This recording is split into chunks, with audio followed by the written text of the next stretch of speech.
One small step for man. Sadness is a very harmful trait, and one should keep far away from it. One should rather encourage and uplift himself. Know that every single movement and change that one makes upon beginning to serve God is very precious in his eyes, even if only a hair's breadth. Since a person exists in a body in the physical world, it is very difficult to make any movement or change towards spirituality. Therefore, any effort is very precious in God's eyes. There was once a tzaddik who had fallen into a very deep depression and state of apathy. When a tzaddik is overwhelmed by despair and ennui, it is extremely severe, for a tzaddik is very sensitive. Thus, this tzaddik fell into such deep gloominess and indifference that he was literally unable to move at all. He tried to lighten his mood and encourage himself, but he was completely unable to cheer himself up and lift his spirits. Despite whatever he tried to enliven himself, the negativity within him elicited sadness. He was unable to make himself happier in any way. No matter what happy thought he used to lift his spirits, depression found him. Finally, he tried to cheer himself up with the fact that he was Jewish, which is certainly cause for great and boundless joy. It is impossible to measure the difference between the sanctity of Israel, even the lowest of the low, and the impurity of the Gentiles. When a person recalls God's kindness in making him a Jew, one's joy should greatly intensify. It is a source of elation without any taint of depression. If one tries to cheer himself by focusing on something that he has done himself, there will always be an opening for sadness, for one will always realize some imperfection in the deed which will obstruct the lifting of spirit. However, regarding being a Jew, which is solely from God, in that God had mercy on a person and made him a Jew, what imperfection can there be in this joy, since it is purely God's work? For no matter what one has done with it, there still remains the incomparably vast difference between a Jew and a Gentile. So this tzaddik began to lift his spirits in this way. Little by little, he elevated and cheered himself, eventually achieving such intense joy that he attained the bliss that Moses experienced upon ascending to receive the tablets of the covenant. I wonder about that. On this inner journey, the tzaddik traveled countless thousands of miles through many worlds. Then he realized that he was very far from his initial place, and this disturbed him. He was concerned that when he would return, it would be to somewhere else, and people would be amazed that he had suddenly disappeared, for this tzaddik always sought to be inconspicuous. The joy began to wane, for joy has its limits, and it has a beginning and an end. It subsided as he gradually descended. When he finally returned from his inner place of intense joy, it was not to the place from which he had begun his journey, but to the first place to which he had ascended. He was therefore very surprised to find himself exactly in the same spot where he began. He had not moved at all, except perhaps a hair's breadth, discernible only by God. So the tzaddik was very surprised that he had journeyed through all the spiritual world, yet below had hardly moved at all. He was then shown that every movement and small change that a person makes in this world, even less than a hair's breadth, is so precious to God that thousands of miles and countless words are incomparable to it. The explanation for this is as follows. Consider a wheel with spokes coming out from the center axle. The closer the spokes are to the axle, the closer they are to each other. The farther they are, the wider the gap between them. Consider our physical world as the axis of a celestial orbit, and the entire Earth is nothing more than an imaginary point compared to the higher spiritual worlds. Again, the closer the lines drawn from the point of the axis are to the axis, the closer they are to each other. The further they are from the point of axis, the further they are from each other. Imagine lines drawn from Earth up to the celestial orbs, and realize that even if one were to move no more than a hair's breadth on Earth, this would be the equivalent of having moved countless thousands of miles in the celestial realms, for the heavens are inconceivably vast. Now consider the significance of the lines extending from Earth to the highest spiritual world, compared to which even the celestial orbs are as if non-existent. Thus, the distance that the tzaddik moved in the higher worlds by having moved that minuscule distance, less than a hair's breadth from where he had originally begun, is beyond measure. For though on earth he had moved less than a hair's breadth, a distance so small that only God could measure it, nevertheless, in the higher worlds he had moved through countless thousands of worlds and miles. All the more this is true when a person makes significant progress in the service of God. No eye has seen it. Isaiah 64:3. Okay. Huh? All right. So how far apart are Jews and Gentiles? Well, that's the part that bothered me. Yeah, Me too. I understand. Me too. I'm asking you a question though. Based on this story, how far apart are they? I don't see that they're so in this vein. I don't see why you would say they were different. That's exactly right.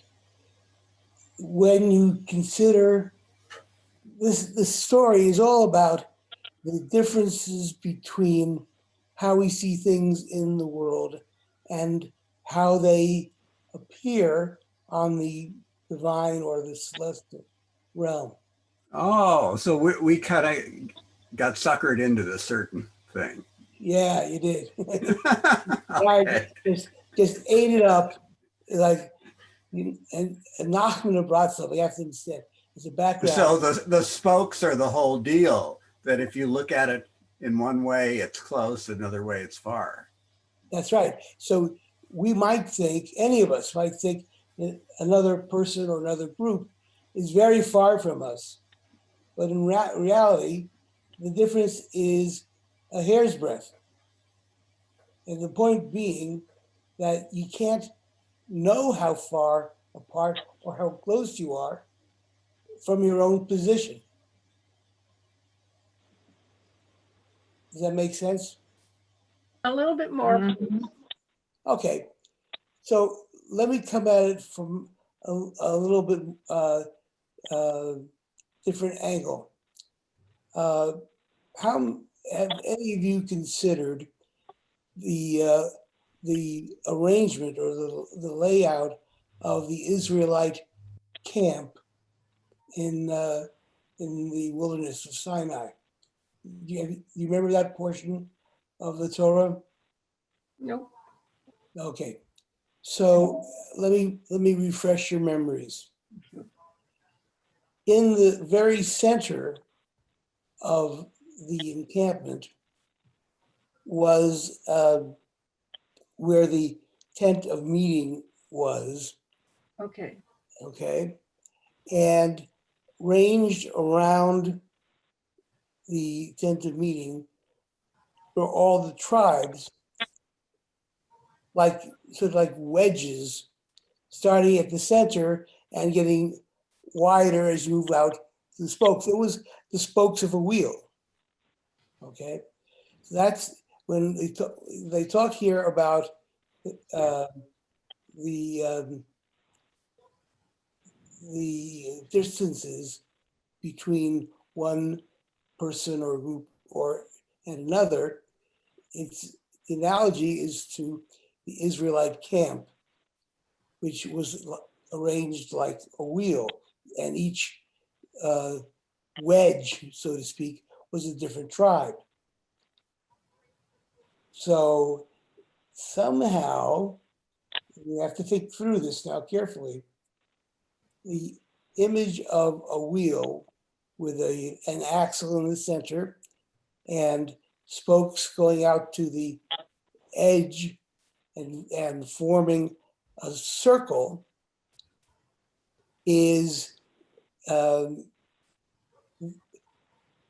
the arrangement of the camp, which was ordained by God for being an ideal for the community of Israel. So somehow this idea that the different tribes at one point in their geographical area seem to be very far apart from each other, are at another point in their geographical placement are very close to each other. You following me? Yeah. Don't we use the term nuclear family? Nuclear family for your immediate family? Right. Yeah, which is like an atom. Right.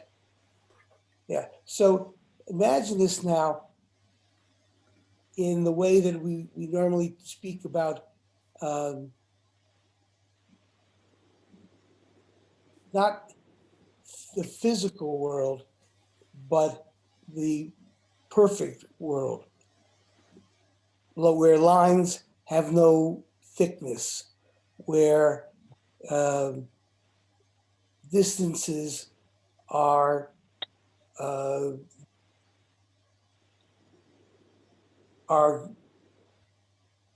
not both comparable and incomparable to each other. I've used this metaphor before. You have a multivalent equation, and you get a parabola on your little graph paper as a high school student, and the parabola gets infinitely close to one of the axes, let's say. But on your graph paper, you can't tell that it gets infinitely close because you got a pencil. In the real world, there's a pencil. In the real world, things can't get infinitely close or infinitely far from each other because it is the physicality of the situation which can't be overcome when you represent it. Okay, so if we want to, for example, represent a perfect circle or a circle, and we take our little protractor. Remember protractors? I still have one. You still have one, okay? And you stick, the needle at a certain point, and you draw the circle. Okay. Now that's meant to represent a perfect circle. Is it a perfect circle? Why not? It's not, because you've got the thickness of the pencil. You've got a mechanical device that's drawing this, but it cannot be perfect. This is an important thing to recognize. And now somehow or other, this is all connected to depression and sadness.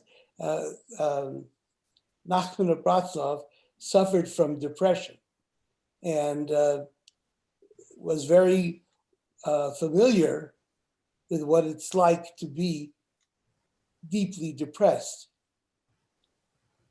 And it's something which is described in the course of the story as due to the sensitivity of the tzaddik. Okay. You and I and the rest of us here none of us is a tzaddik. Right. We don't live in a world of tzaddikim. We live in a world of imperfect human beings. And as much as we try to live and be like a tzaddik, there's always a gap, so to speak, between our attempts to do that and the reality of our lives. So you might look at yourself and another individual or another group. And it might seem that there are huge differences between you and that person or that group or what have you. Are there really huge differences? Well, no. There are really no differences. In the ideal world of the tzaddik, the tolerances are no more than a hand's breadth. That's the expression they use. In other words, it's something that can't be measured. What I love about this story is it's an explanation for why, despite our best efforts to be the perfect beings we want to be, we never quite get there. We are always somewhat distant. There is an infinitesimal or a hair's breadth distance between us and the goal that we have in terms of our life.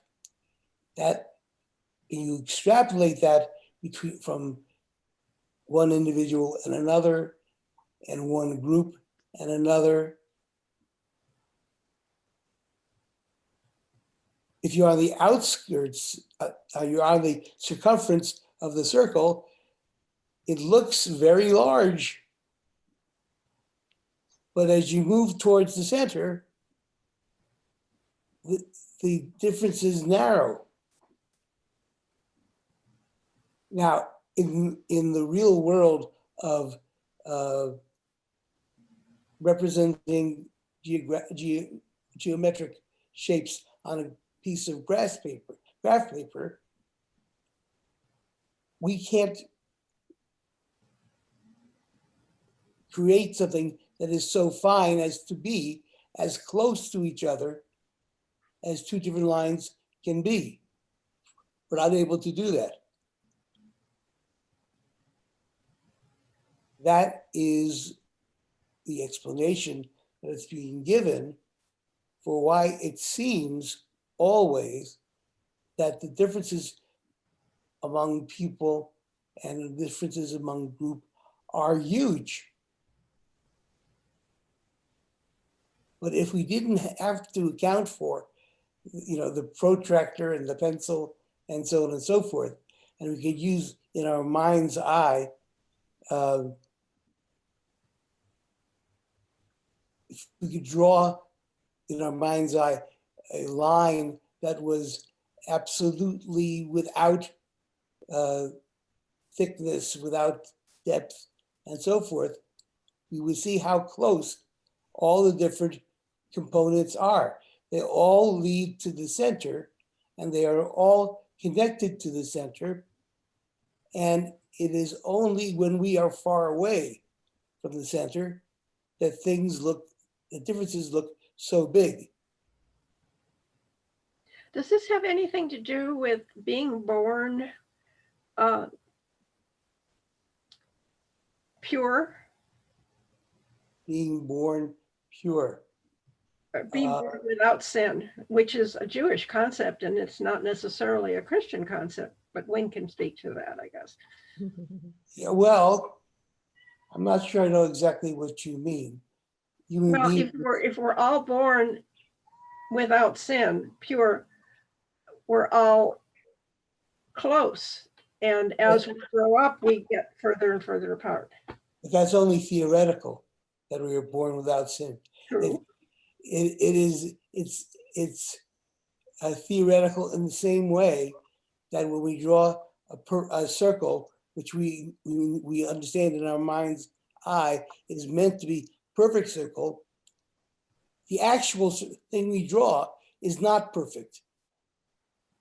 Okay, so even though we might say, okay, you're born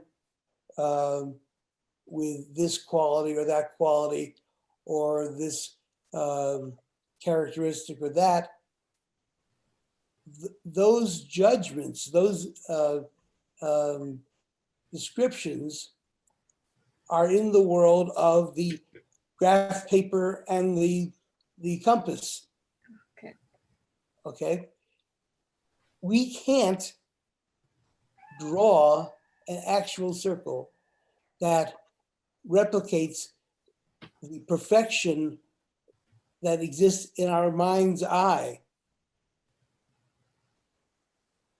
So That is one of the failures of being a human being. Yes, and say something. You've been sitting there very, very patiently.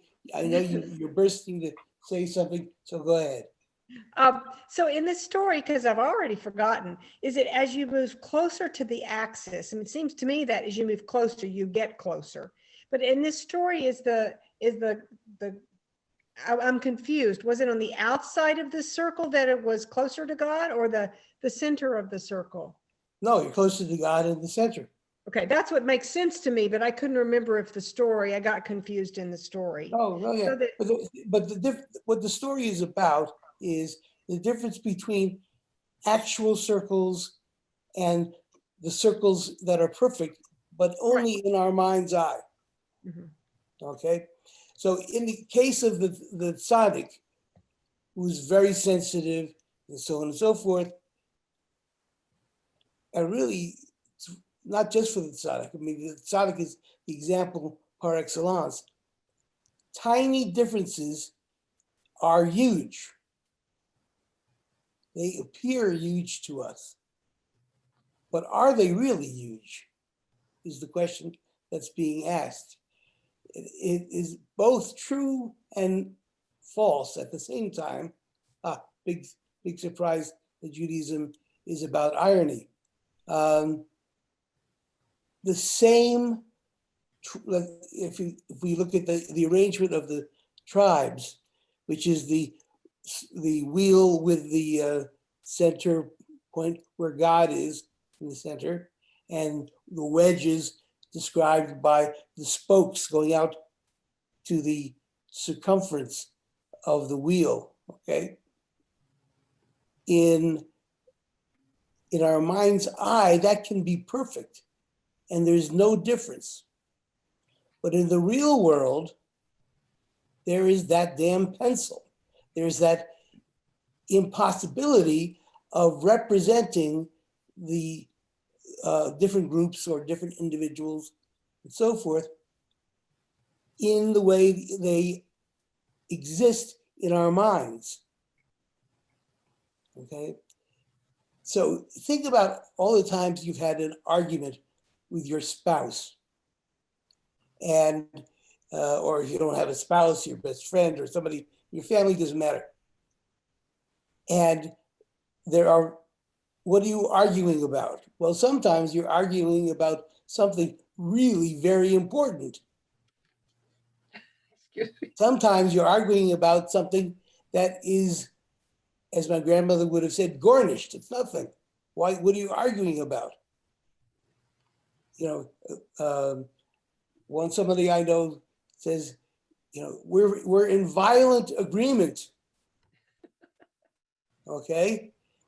The point is that the same situation, when we compare the ideal world or the spiritual world, if you like that, and the actual practical world, what is really very small difference looks much bigger because we can't represent it accurately. Okay. So now the question about Jews and Gentiles is a good example of this. We're talking about a fellow who's writing in the 18th century.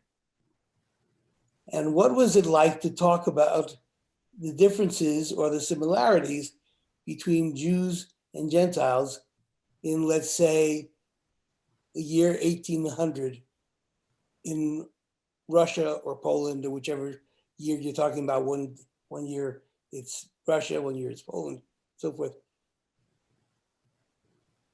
People seem close to each other as being close together. No. In fact, one way you can talk about anti-Semitism, or one way you can talk about the cultural differences between Jews and Gentiles, comes from this point of view of the compass and the grossness of trying to represent things. And there is a reality to this. There are actual people who throw other actual people into fiery pits, or who lop off their heads with their swords as they ride with their fellow Cossacks through the village.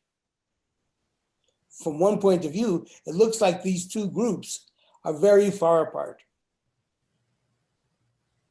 But what would happen if you changed your frame of reference and moved closer to the center? I've noticed that like two colleagues, let's say in an art department, might be pretty far apart, but once they're in a group with other people, all of a sudden they're much closer together. And that's kind of an interesting thing. Yeah. The other thing is, I told you about my great uncle, Lewis Brown, Yes. who was the rabbi, and he wrote a book, This Believing World, about the world religion, and he also did the world's great scriptures. And as he studied more and more about the other religions, he gave up being a rabbi. And one of the reasons, supposedly, was that he found these religions so similar. That is a very, very good point.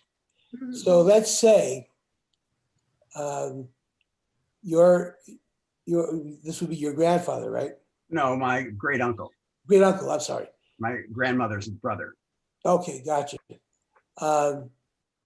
When he was moving towards the center, he noticed that the differences between him and the next person or the next group were getting smaller and smaller.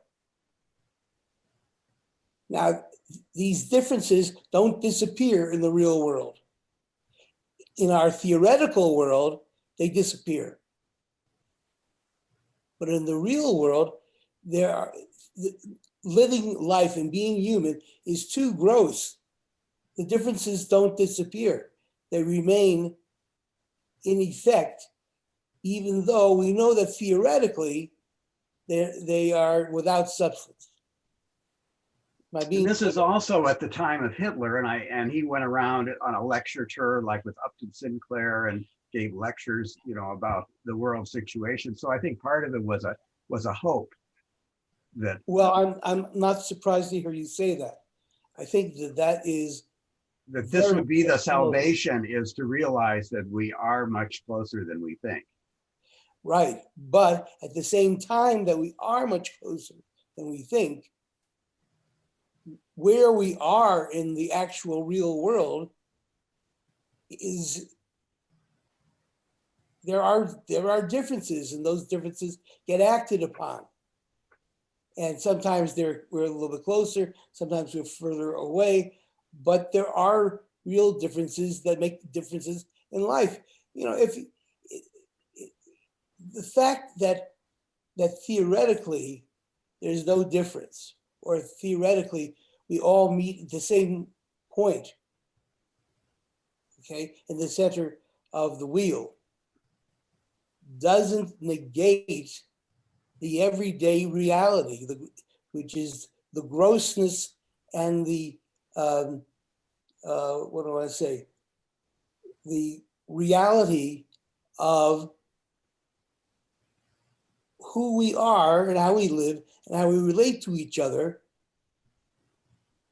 not in the ideal world of the mind or the spirit, but in the real world of people who are human beings and therefore full of grossness, full of, sorry?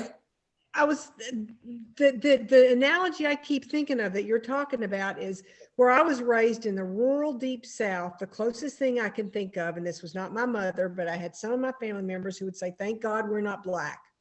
Mm-hmm. As we've evolved over the years and gotten closer to the center of the spoke and realized our sameness, the pencil line is still as literally as thick as your skin, and it's the color of your skin difference, and that's to me the pencil line. It's literally as how thin your skin can be. That's how thin the pencil line is, and it's still there in our human grossness, no matter how close we may be getting toward the Yes. center. That's But exactly it. I'm thinking of this too in terms of racism because I'm in a anti-racism course, but also just the difference between men and women. But we had this thing before, like in the 60s, of color blindness, that it was best to be colorblind and just to treat people as people. And that's been shown to cause a lot of racist kind of activity. But why is that true, Kim? I understand what you're saying. Why is it true that trying to be— You're not acknowledging the differences, like Yes. between men and women. So Exactly, between men and women, between different ethnic or racial groups or what have you. At the same time that you want to their experience is different. sameness of everybody, you have to also, so that they don't disappear, There's Right. kind of a recognize test. the differences. There was a test we all took. Have you experienced, being followed in a store? Those kinds of questions. Yeah, And the ones, people of color in the group were like, many, many times. And the Caucasian or the people white were hardly ever, when they did this test. So there are significant differences of being of color or not, or being of a color or not. sure, The but experience is different, so you have to recognize that. yes, the curiosity here is that while we look at what would be ideal as a collapsing of differences among peoples or in a family or whatever it may be, we all want to say that there's some common humanity, common qualities that we all share, and there really is no difference between me and you. You're a human being, I'm a human being. But in the practical world, in the real world, those differences don't disappear. And in fact, claiming that they do is in and of itself a destructive quality, because the differences are often what makes a person who they are. Whether it's your spouse or your child or somebody else in your family or a friend or somebody you know from work, from a different racial or ethnic group. At the same time, you want to say we're all human beings.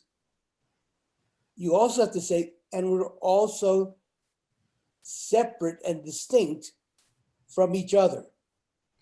We're all human beings, but we're also who are the same, but we're also human beings who are different.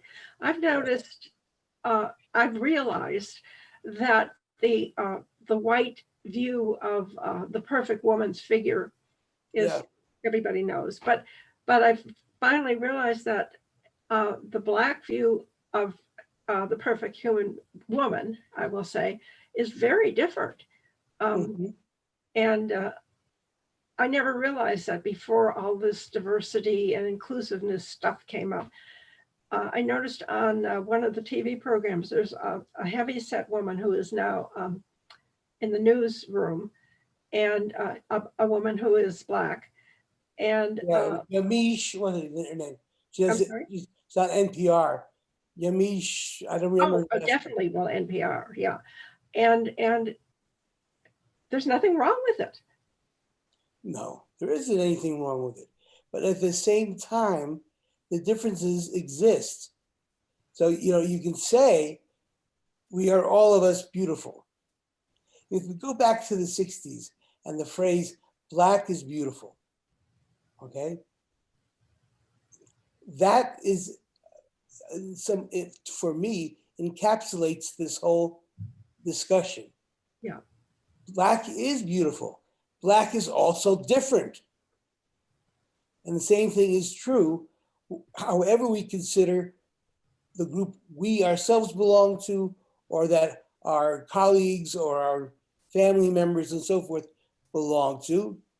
You have to respect both the differences at the same time that you say we are all alike. Perhaps we all have some of the same goals. It's the Mussar issue.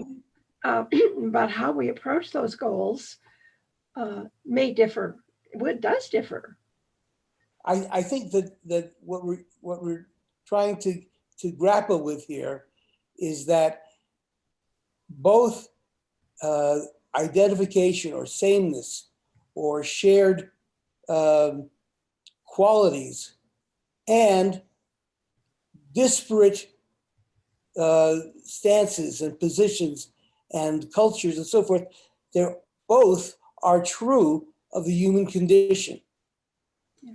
And if we eliminate one, we are erasing other people. If we eliminate the other, we are also erasing other people. So this is, in this particular story, although it's not really much of a story, it's really more of a sermonette maybe. The difficulty of being a productive and valuable person is to recognize that each of us is like each other and each of us is different in radical ways even from each other. And both of those things are true at the same time. Well, there seems to be two messages and I'm trying to put them together. One is the small steps and one is what you just said. Yeah, well, see, but that's not the only part of the little wedge that we happen to live in, whether it's you think about it as men and women or Jews and Gentiles or Americans and Europeans or Russians, or what have you. All of us are in many ways situated in one of these wedges that's formed by the spokes of the wheel, which come out from the axle and end in the circumference of that is the outside of the wheel. And bearing in mind that at the same time, we are each of us, we all could be found in different wedges simultaneously. It's not like you're only a woman or only a man. You may be a woman, but you may also be a Jew. You may also be an American, and you may also be a whole bunch of things.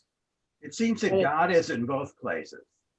Well, yeah, all of them have the same, can be described as having the same spatial relationship, okay? So whether it's whichever wedge you're thinking of that you happen to belong in, and you are a member of numerous wedges at the same time, all of them operate in this way. You can look at them as you're moving towards the center, towards sameness, and you're moving towards the circumference as being greater and greater differences, okay? Doesn't it also relate to how you're feeling? I mean, this Sadik is in a terrible depression. And so things at that point probably think everybody's different. And when he experiences joy, the difference sort of dissipates. At least I would think so. So I think that's a very important point. So the tzaddik, who is very sensitive, finds it difficult to be reconciled with this situation.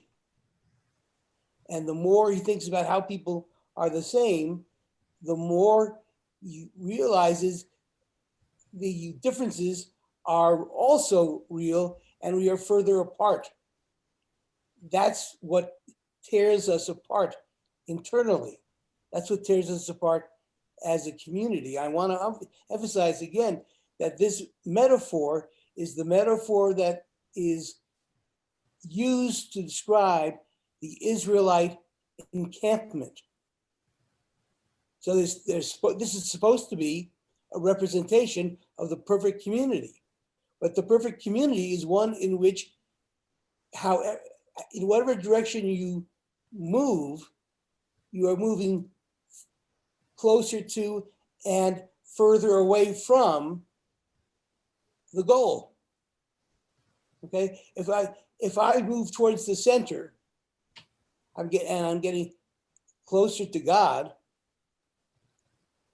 It's also true, as Nachman is making the point, the smaller the differences, the bigger they appear to be.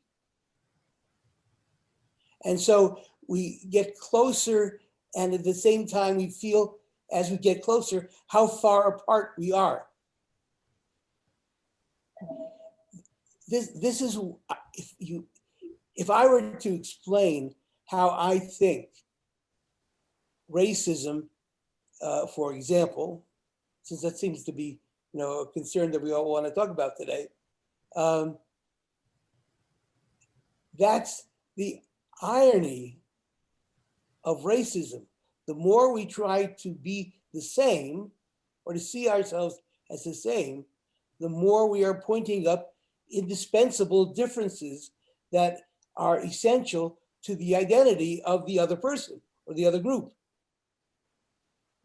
So why do African Americans and Jews get into arguments with each other about who has the longer and worse history of being oppressed?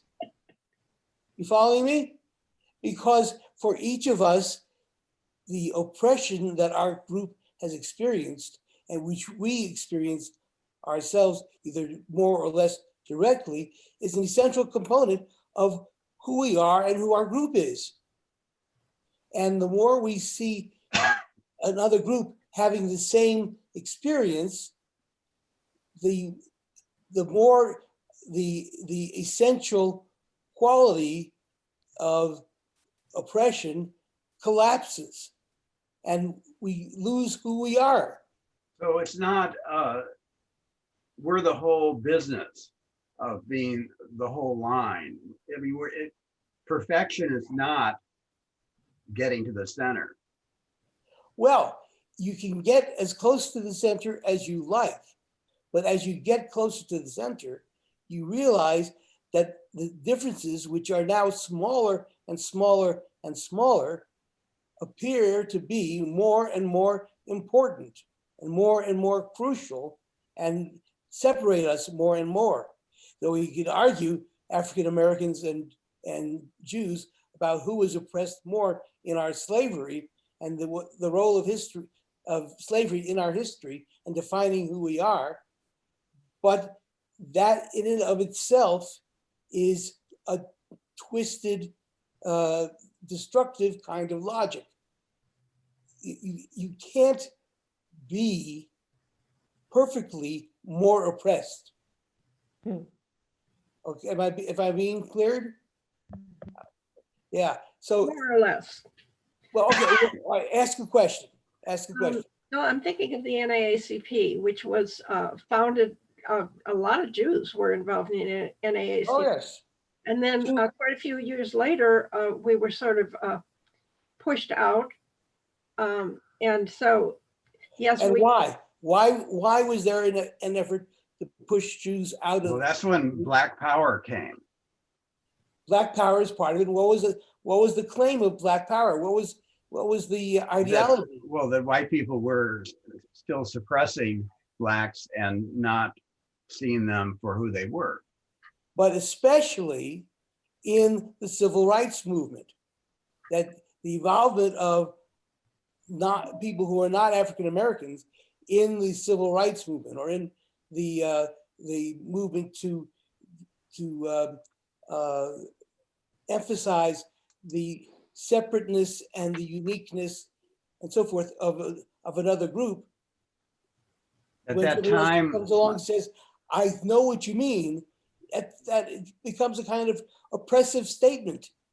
At that time, my father was defending African American for murder, and the Black community came to the man and said, "You have to fire my father and get a Black lawyer." And then the guy was convicted. It was a very sad situation. Well, I will recommend, as I often do, a movie with starring Matthew McConaughey called A Time to Kill. I like him. Yeah. If you haven't seen this movie, you really ought to, because it sent us exactly around this point.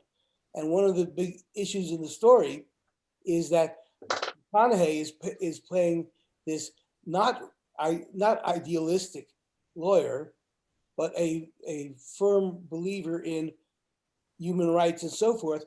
And he is contracted by the character played by what's his name? Samuel Jackson, who is accused of this murder of two white teenagers. And the African American community representatives want the Jackson character to fire Matthew McConaughey because he has to be represented by a Black attorney. How could he possibly be fairly represented by a white attorney? And the Samuel Jackson character says, "No, I want a white attorney because I want the people on the jury to see the arguments coming out of the mouth of a white person. Coming out of the mouth of the Black person, they have less power." Okay, I mean, it's a remarkable dynamic within the film, and if you haven't seen Okay, it, yeah, I will see it.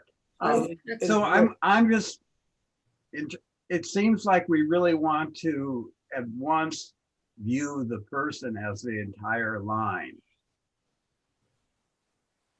I think that that's true. I think we are constantly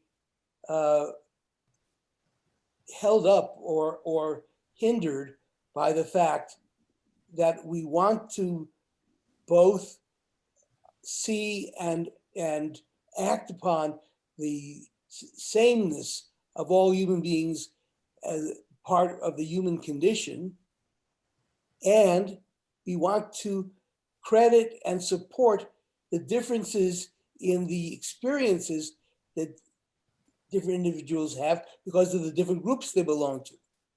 These are ironically separate from each other. And as we move a step in one direction, we risk losing the power of the other direction. You've talked about how when you're called to talk with Christian groups, Yeah. you want to talk about the differences rather than the samenesses. Well, I think the point is that at least the point that I'm making is for what it's worth, is that we cannot erase the differences. If we attempt to erase the differences, we are erasing the culture and the history of the other person or the other group, so forth. And yet, at the same time that we recognize the value of those differences in terms of personal identity or group identity or what have you, we also want to maintain at the very same time that there is a common humanity that we all can experience and understand and identify with the experiences and the history and so forth of the other. We are constantly trying to balance ourselves, balance our position between recognizing that we are more like each other than we are often comfortable with being. It's 1 o'clock. And we also find that it is an inevitable reality that we have to account for differences. This is one that we have not, this is a paradox we have not resolved yet. It's not resolvable, is it? Well, that's why it's a paradox, because it is not resolvable. Right. That we at the same time we want to move closer to the center, We also want to move further away from the center. I mean, this is as Jewish a statement of morality and society as any I can think of. And you think it through, and I think you'll see that that statement is on the right track. All right, we have to stop here. Yeah, I just want to say, and you don't have to explain it, but I'm still unclear about the importance of the small step. Oh, That's kind of what there's another part of this whole story that I'm intrigued by, which is how does he go from depression and joy? How does he make the move toward the steps that to move him that hair's breadth closer to the middle? How does he as a person make that leap? well, we haven't even looked at that part of the story yet. Yes. Could we do that next week? Sure. You want Yeah. to do that part? That's fine with me. Okay. Yeah. We'll do that Good, next week.